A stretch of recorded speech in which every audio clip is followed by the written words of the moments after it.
Do you know your attachment style when it comes to relationships? Let's get into it.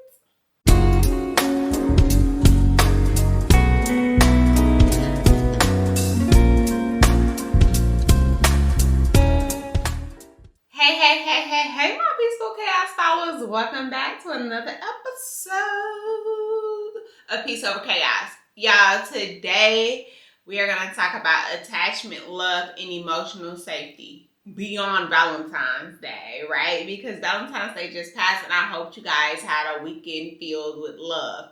Whether it was just with yourself, with your significant other, with your family, with friends. I hope you had a great time, right? So February, during the month of February, aside from Black History Month, right, we do talk a lot about love, right? A lot of people determine, February is the love month. But not nearly enough about emotional safety. And without emotional safety, love can often feel confusing, anxious, or exhausting, right? So we want to talk about some of those things. Let's talk about some of those triggers. Let's talk about some of those relationship stress. But first, let's talk about what emotional safety really means, right? It means feeling heard without fear, right? So sometimes one thing we know is that sometimes people don't express themselves, or they don't let their emotions out, or they don't share their emotions because they feel like, there's a fear that their significant other will not hear them, right? Will probably be a bit dismissive, right? Being able to express your needs, right? That's a part of emotional safety. Feeling like you can, in fact, express your needs without, again, feeling dismissed, without feeling like, it's going to blow up into this big to-do, right? Repairing conflict. So there may be a little bit of conflict in relationships. Some people think, the best relationships don't have conflict. No, all relationships have conflict. How you work through and solve those conflicts is what determines if it's healthy or not, right? Because you're not going to always agree with everything. You're going to have a difference of opinions. You're going to do things slightly different, all that good jazz. So, we're not saying conflict should never exist, but how is it existing is what determines healthy versus unhealthy, right? And then not feeling like you got to walk on eggshells, right? Nobody wants to be in a relationship where they walking on eggshells. So if you feel like you don't have to walk on eggshells, then, you're emotionally safe more than likely within your relationship, okay? So like I said, being emotionally safe in a relationship, it doesn't mean that there is no conflict arising. It doesn't mean that there is no disagreements happening. It just means conflict without fear of abandonment. It means I can talk to you, or I can bring up a situation or a topic without feeling like, dang, is this going to end the relationship? Is this going to cause a big argument, a big to-do, et cetera, right? So that's what emotionally safety really means, okay?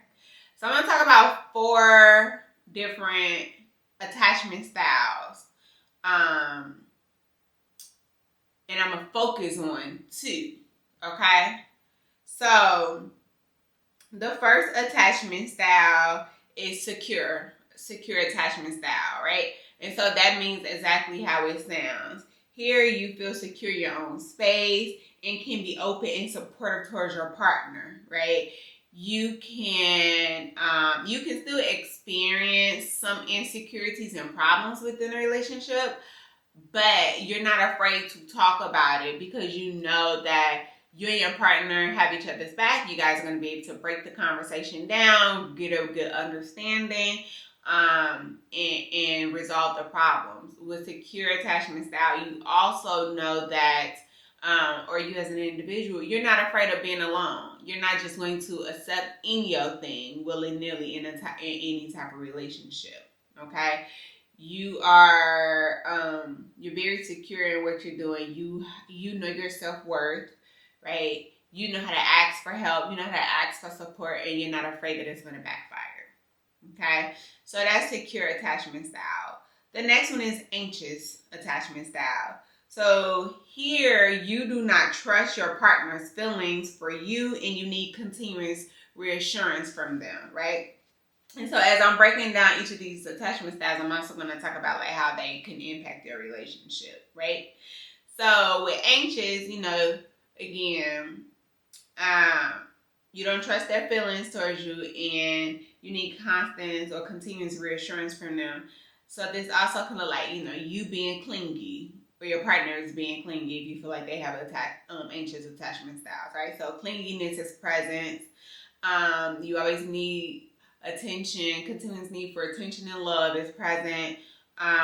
You're emotionally drained by the ongoing concern of whether your partner really loves you or not, right? Think of symptoms of anxiety, but now we're putting it into the form of a relationship as well. Let me see. Your intimate relationship consumes you, right? And your partner is like your primary focus, which is also extremely unhealthy. And you lack boundaries for yourself, and you often may violate your partner's boundaries because your partner's desire for space threatens you, where you become like a little panicky, you be a little fearful, maybe even angry, because you think that, their need for just normal space means, they must don't love me anymore. And that's not the case. That's not the situation at all. Everybody deserves some type of space in a relationship. And I'm not talking about, I'm gonna go leave you for a week and do whatever. No, just like, I just want to breathe for a second, just do my own thing. Go to the stores by myself. Go do a couple like simple things by myself, right? Of course, when you're not with your partner, you become very anxious. This is how anxious attachment style can affect your relationship, right? Let me see what else. What else is good for you guys to know? Oh, and your relationship is more so built on fantasy versus authenticity, right? So you're not being authentic. You have this idea in your mind of what that relationship should look like. It's more fantasy versus the reality of what it is and how to effectively show up and be present in your relationship without all these worries. So you may also be overthinking little small things like a text message, or um, overthinking the way they spoke to you, the word choices that they use, right? Your self-esteem is determined by how your partner feels about you or how they treating you when you have anxious attachment styles. So this is not really healthy at all. Anxious attachment styles aren't healthy. Okay. The next attachment style is avoidant attachment, right? And so avoidant attachment, you have trouble opening up or showing your emotions. Okay. And so how does this affect your relationship, right? So you could be uncomfortable with emotional intimacy. Freedom and independence is very important to you, because you kind of feel threatened, I should say, by intimacy and closeness within a relationship. So you may start to pull away from your partner when they are trying to be, close to you emotionally. You are uncomfortable expressing your emotions, right? Again, think of all things avoidant. That keyword is avoidant, right? And when you become uncomfortable expressing your emotions, sometimes it may make your partner feel like, or your partner can claim that you're being distant, right? And you feel like they're being needy. When in reality, no, those are normal things that happen in a relationship. You're a healthy relationship, for your partner wants to feel close to you. And so if you are not used to that, these things can feel a bit off for you and very uncomfortable, right? You may even become dismissive of your partner's feelings.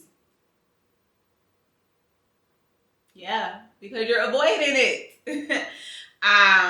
You may even, keep secrets from your partner and engage in affairs, because you engaging in an affair is your way of reclaiming your sense of freedom, because you don't want that person to get too close to you.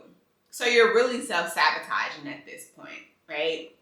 And you're also more so just comfortable with temporary or casual relationships versus being intimate and long term, because now that means you have to start to eventually open up. You have to allow that person to get close to you. You have to get close to that person. You have to trust that they are not going to do you any harm emotionally.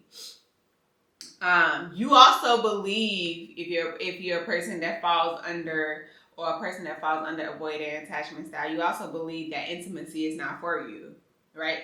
At least that's what you tell yourself. Like, oh, I don't need intimacy. But deep down, you desire a close and meaningful relationship, but you don't know how to get it, right? And again, with the self-sabotaging, you tend to put yourself in a no-win situation, so you can be like, I knew that wasn't gonna work. I knew it wasn't worth it. No, you just self-sabotage so bad so that you can say that and you can continue to prevent yourself from getting close to someone and opening up and being emotional. That's what's happening there. The other attachment style is disorganized style.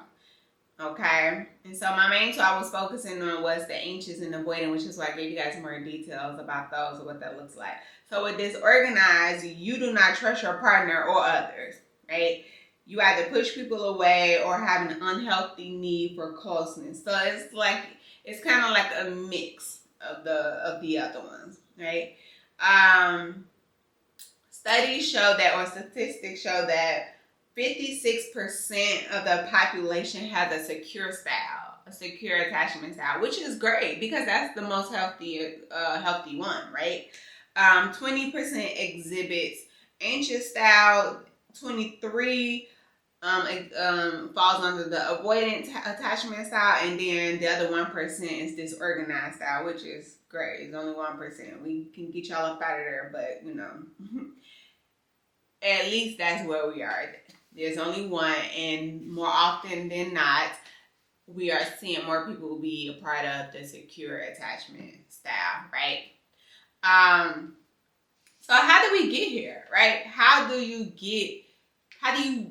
begin to fall under one of these attachment styles? Like, how does that develop? I'm gonna tell you how.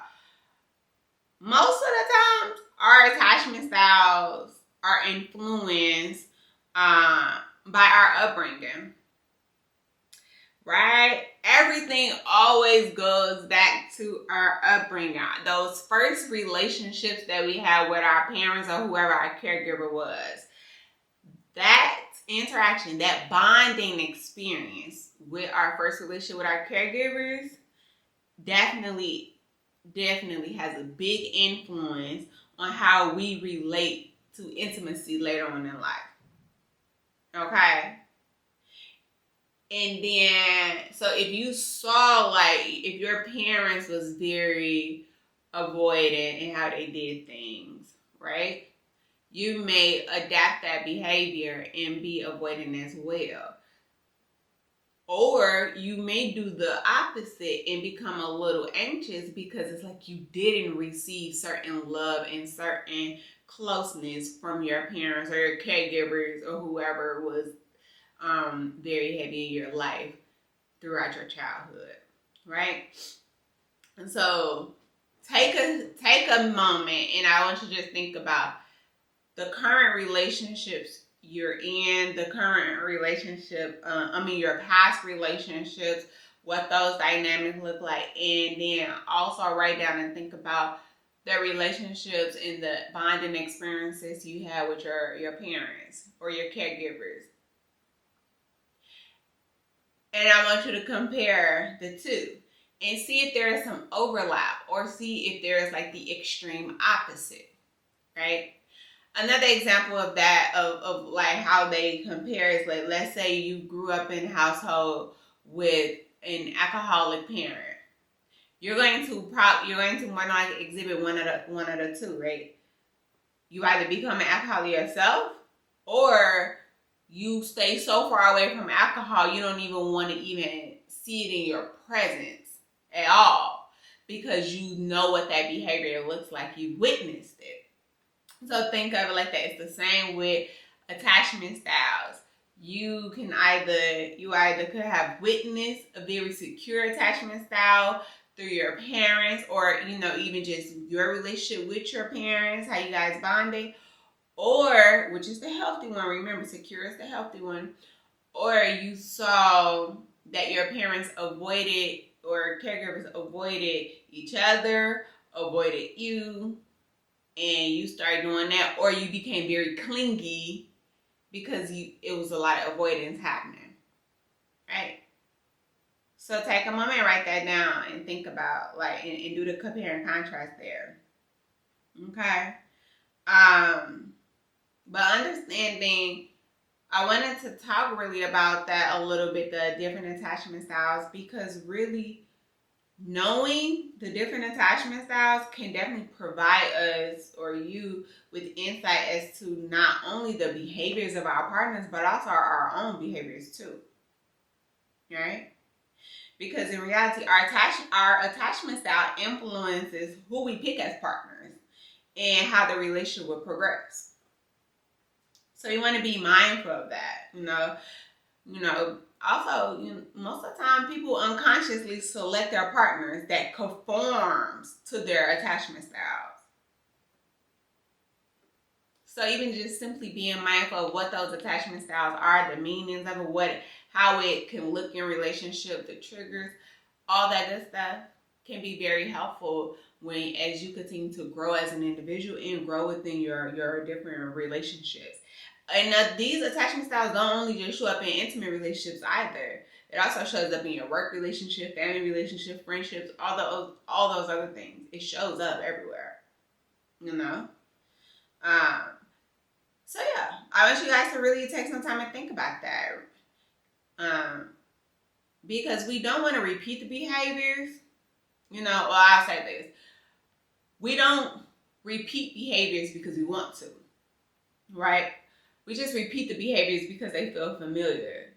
So I can sit here and name all these different signs like I just did, and there's a chance you may still repeat those same behaviors. I just told you that may not be the healthiest behavior, but it's not because you want to keep repeating those behaviors. More so just it feels familiar to you, and it is familiar, so it's like, oh, that's the easiest thing to do. But I want you to challenge yourself and realize, you know what? That's not healthy. I've learned that that's not healthy. Let me work on this. How do I work on this? Go get you a therapist, psychologist, psychiatrist, life coach, whichever one you choose. Go get one so that you guys can really work through this together and learn how to cope with your attachment styles and make different changes that can be sustainable, right? Because in reality, your attachment style is kind of part of your personality, but it doesn't have to always be the negative version of it. You can work to overcome. And the reason why I say it's a part of your personality because it was developed at a young age, right? So it's a part of you. But how do we work on it so that it's more so healthy versus unhealthy? So that we can cope with some of the things that's that's not within our control. Okay. So I hope y'all enjoyed that little snippet. Again, reach out to your therapist, your life coach, psychologist, etc., so that you can really start to work on making these changes that's healthy for you. Okay? And if you are in a secure attachment style, kudos to you. That's great. Keep it up. And, help out your fellow brother or sister if needed. Okay? Understanding your attachment style isn't about labeling, but more so about compassion. That way you just understand why you or your partner act the way y'all act. It's not meant to be used as an excuse either. Well, I gotta avoid attachment style, so whatever. No. It's problematic, so do something about it. Okay? Okay. I want you guys to answer this one last question for yourself. When do you feel most emotionally safe in relationships? And when do you feel the need to protect yourself? Tell me your answer in the comments. All right. Until next time, y'all have a great day, a great week. Toodles!